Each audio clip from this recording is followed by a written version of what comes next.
4월 4일 금요일 매일 묵상을 시작하도록 하겠습니다. 오늘의 본문 말씀은 누가복음 19장 1절에서 10절까지의 말씀입니다. 오늘 본문은 우리가 너무나도 잘 알고 있는 삭개오의 사건입니다. 그리고 이 본문은 누가복음에서만 나옵니다. 그러므로 누가복음의 저자가 이 사건을 넣었다면 굉장히 중요한 사건임에는 틀림이 없는 것이죠. 어제 말씀드린 바와 같이 삭개오의 사건은 수요일 본문에서의 그 부자 관원과는 같은 이슈에 대해서 전혀 다른 반응을 보이고 있는 그 삭개오를 보여주고 있고, 어제 본문의 소경과는 다른 이슈이지만 나중에 다시 말씀드리겠지만 같은 구원을 받는 사건으로 나오고 있는 것이죠. 왜냐하면 소경이 보게 되는 사건 속에서 아마 소경이 처음 보는 대상은 분명 예수님일 가능성이 높습니다. 그리고 지금 삭개오가 돌 무화과 나무를 올라간 이유도 4절에 예수님을 보기 위해 올라갔다는 표현은 지금 예수님을 자신의 눈으로 목격한다는 사실은 동일하게 보이고, 마지막에 구원의 이슈에 대해서도 같은 결과를 가져온 사건이라는 것이죠. 오늘 본문은 삭개오가 누구인지를 말해줍니다. 세리장이고 부자라고 이야기를 해주고 있습니다. 그리고 그가 키가 작다는 표현을 하고 있는 것을 보면 상당히 누가복음의 저자는 삭개오에 대해서 자세히 이야기하려고 했던 것으로 보입니다. 그리고 지금 여리고에서 삭개오를 만났다는 것은 여리고가 이 아라비아로 가는 교통의 요지였다는 점에서 삭개오가 가질 수 있는 부는 상당했다는 것을 알려주고 있다는 것이죠. 그리고 단순한 세리가 아니죠. 세리장이라고 이야기해주고 있기 때문에 그의 사회적 지위도 상당히 높은 직급이라는 사실을 알 수가 있다는 것입니다. 그러나 세리장이라는 그의 지위가 유대 사회 안에서는 삭개오가 서는 자리는 죄일이라는 것을 안다면은, 지금 삭개오는 자신의 사회적 지위가 로마 사회에서는 어느 정도 이 지위를 가지고 있지만 유대 사회에서는 이방인 취급을 받는 가장 하위적 어떤 자리를 차지하는 그런 사람이므로 그야말로 모순 속에 살아가는 사람이다 라는 것을 말할 수 있을 것 같아요. 그래서 모순 속에 있는 자들은 어떻습니까? 사실은 외롭고 또 자신이 유대인으로 유대 사회에서도 들어갈 수 없고, 그렇다고 유대인으로서 셀이 있기 때문에 로마 사회 입장에서는 로마의 수종도는 노예에 불과한 사람이기 때문에 그런 삭개오를 지금 예수님이 적극적이고 능동적이고 주도적인 부르심으로 지금 예수님이 부르고 있다 라고 볼 수 있겠죠. 이것이 상당히 중요한 사실입니다. 사실 우리 모두 예수님과의 만남을 경험합니다. 그러나 모두 이것이 우리의 요구에 의해서 이루어지고 있다고 생각하시겠지만, 모든 경험이 예수님의 적극적이고 능동적인 주도적 부르심에 의한 것이라는 것이죠. 예수님을 보기 위해 돌 무화과 나무를 올라가지만 사실 5절에 그런 삭개오를 보지 못했다면 삭개오가 예수님을 보기 위해 돌 무화과 나무에 올라간 일이 아무런 의미를 가질 수 없다라는 것을 오늘 본문이 알려주고 있습니다. 그리고 예수님의 그 주도적 행동이 더 드러나고 있는데요. 내가 오늘 너의 집에 유하여야 하겠다라고 하신 것을 보면 원문에서도 확인할 수 있는 것은 단순히 우연이 아닌 것으로 보입니다. 왜냐하면 단순히 삭개오 집에 머무르겠다고 말씀하신 것이 아니라 원문 직역을 보면은 반드시 너희 집에 유하여야만 한다는 아주 의무적이고 필연적인 행동을 보여주고 있다는 것이죠. 그러니까 예수님은 I must stay, must라는 걸 넣었다는 것이죠. 그렇게 해야만 한다라는 것을 지금 원문에서도 그렇게 드러나고 있다는 겁니다. 그러므로 이게 단순한 행동이 아니라 의무적, 필연적 행동을 보여주고 있다는 것이죠. 예수님은 삭개오의 집에 반드시 머무셔야 합니다. 그리고 삭개오는 예수님의 말씀에 반응을 합니다. 어떻게 하냐면 6절에 급히 내려와 즐거워하며 영접했다고 나오고 있는 것이죠. 지금 삭개오의 반응은 머뭇거림이 없는 것으로 보입니다. 이 급히라는 이 단어가 들어가는 거 보면, 이 스퓨도라는 이 단어를 사용한 것을 보면 누가복음의 저자는 삭개오의 반응이 얼마나 빨랐는지를 말하고 있고, 이 단어가 가진 의미도 진정으로 갈망하다라는 동사입니다. 그렇다면은 지금 삭개오가 진정으로 갈망하고 있는 것이 무엇인지를 정확하게 지적하고 있다는 것이죠. 이것은 수요일 본문의 그 부자 관원이 진정으로 갈망하는 것과는 분명히 다른 점을 지금 발견할 수 있다는 겁니다. 다시 말씀드리지만은 이 모든 일들이 가능한 거는요, 예수님의 적극적이고 능동적인 주도적 부르심이었다는 겁니다. 그것이 없다면 지금 이 모든 것이 없었던 사건이 될 수 있다는 것이죠.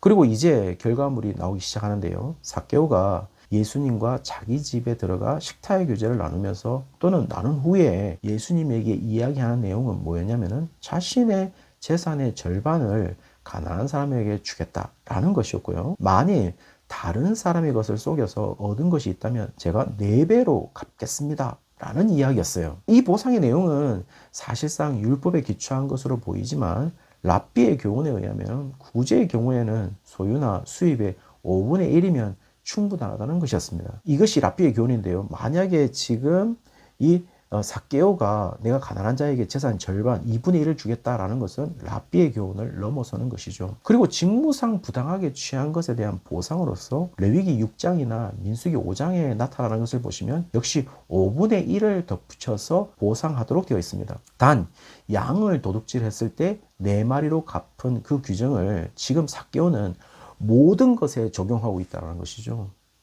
다시 말씀드리면 삭개오는 율법의 범위를 훨씬 넘어선 보상을 하겠다는 것을 의미하고 있다는 겁니다. 특별히 삭개오는 자신의 행동을 잘 알고 있는 것처럼 보입니다. 왜냐하면 만일 누구의 것을 속여 빼앗은 일이 있으면 이런 조건문을 걸었잖아요. 그런데요, 헬라의 조건문에는 가정적인 조건문이 있고 진짜 있었던 사실에 대한 조건이 있습니다. 그것을 다르게 표현하고 있는데요. 진짜 있었던 사실에 대한 조건을 거는 것은 만일 내가 진짜 이렇게 했다면 이라는 것을 요구하기 위해서는 A 직세법이라는 그런 구문을 사용하게 됩니다. 근데 여기에요. A 직세법이라는 만일 뭐뭐 했다며 이라는 것으로 조건문을 쓰고 있는 것을 보면 그렇게 했다라는 것을 충분히 인지하고 있고 자신의 행위를 잘 알고 있다라는 것으로 보인다는 것입니다.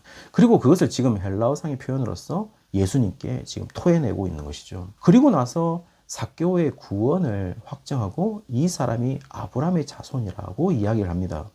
이 확정도 예수님에게는 대단한 모험인 것이죠. 왜냐하면 세리장으로 유대인들의 입장에서는 죄인의 계수이고 유대인으로 이방인으로 간주됐던 자입니다. 그리고 이방인으로 간주됐던 남자로서 대표적인 세리인 것이죠. 여자로서는요, 장녀의 경우가 있는데요. 결국 이 사람들 다 이방인 취급했다는 겁니다. 죄인 취급했다는 것이죠. 그런 이방인을 지금 아브라함의 자손으로 하나님이 선택된 백성이라고 규정하고 있으니 예수님에게는 얼마나 큰 모험이었겠어요.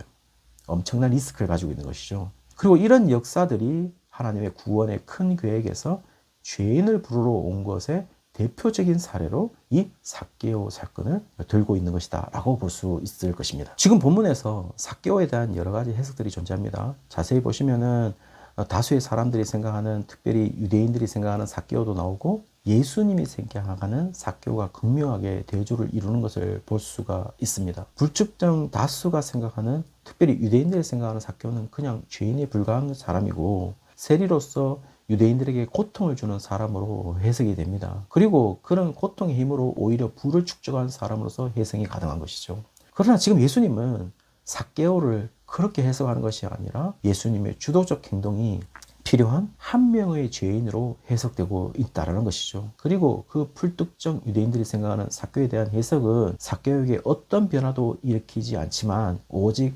삭개오를 변화시키는 것은 예수님의 적극적이고 능동적이고 주도적인 행동이었으며 그것으로 인하여 삭개오가 변화를 일으켰다. 지금 본문은 말해주고 있습니다. 그래서 예수님과의 만남은요, 삭개오의 의지적인 행위가 있었지만 그 의지적 행위에 예수님이 반응하지 않았다면요, 삭개오의 행위는 아무런 의미가 없죠. 근데 분명 저는 예수님이 너의 집에 유하여야만 한다는 의무적인 표현을 사용한 것을 보면 예수님은 삭개오를 만날 계획을 몰랐다, 계획을 가지지 않았다 라고 볼 수는 없을 것으로 보입니다. 그렇다면 어떻게든 삭개오를 만났을 것이겠죠. 그러나 삭개오의 행동이 중요한 이유는요, 자신의 행동과 함께 예수님의 행위가 있었을 때 자신이 더욱더 이 만남에 대한 이해를 할 수밖에 없었다는 겁니다.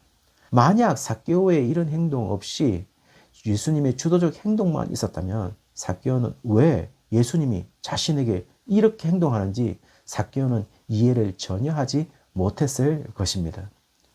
결국 삭개오는 예수님을 만나기를 원했고 그 소원이 이루어졌고 그 소원에 예수님의 적극적이고 능동적이고 주도적인 부르심이 함께 존재하면서 삭개오는 전혀 다른 삶의 전환을 가져다 주고 있다는 사실이죠. 다시 말씀드리지만 분명 삭개오에게 저런 의지가 없었다고 할지라도 분명 예수님은 삭개오를 만났을 것입니다. 그러나 삭개오는 이미 구원을 받은 준비된 자였고 그런 준비가 예수님의 만남을 통해서 훨씬 더 하나님의 놀라운 자기를 향한 구원의 계획을 이해할 수 있었고 그것이 놀라운 반전을 만들고 있다는 것입니다. 자, 그렇다면요, 이제 우리는 지금 하나님이 우리를 향해 어떤 계획을 가지고 있는지 우리가 확실하게 알지 못한다고 하더라도 과연 우리의 시선은 하나님을 향하고 있을까요? 우리의 시선을 어디에 두어야 하는지 모른 채 우리의 실존적인 문제에만 함몰되어 살아간다면 하나님의 계획의 필연적 역사들이 우연이라는 포장을 가지고 우리에게 올 테인데 우리에게 그때 올 때에 우리는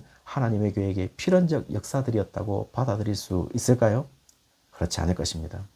우리의 시선을 하나님께 맞추고 또 우리에게 우연이라는 이름으로 오는 것들에 대해서 하나님의 계획이라는 필연의 역사들로 해석할 수 있다면 얼마나 복된 사람이고 그 우연이라는 모든 역사들이 기적으로 받아들일 수 있지 않을까요? 다시 한번 말씀드립니다. 우리에게 우연이라는 이름으로 오는 것들에 대해서 하나님의 계획이라는 필연의 역사들로 해석할 수 있는 옳은 하루가 되시기를 주의 이름으로 축원합니다.